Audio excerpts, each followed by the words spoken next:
El Nou Esportiu apunta en l'hora de Neymar. El jugador haurà d'assumir el paper de líder durant la baixa de Messi. De l'argentí precisament parla l'Esport, les confessions de Messi. No jugaré fins que el cos no em digui que estic bé. A Mundo Deportivo la mateixa frase de Messi, tornaré quan estigui bé. En pàgines interiors, Miquel Àngel Nadal opina, Messi tornarà a ser el número 1 com ho ha fet Rafa. L'equip planteja en portada la ràbia de la desesperació. Els jugadors de la selecció francesa la necessitaran demà per remuntar el 2-0 contra Ucraïna.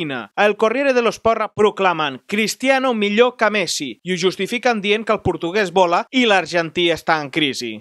També el portuguès o Jogo es rendeixen a CR7, el terror de Suècia, en el partit de classificació pel Mundial. A Xile estan rendits Alexis Sánchez, Alexis per tothom, i explica que va fer una aposta amb Neymar, contra qui jugarà demà passat, hora nostra, i també que PSG i Inter han començat a sondejar un possible traspàs.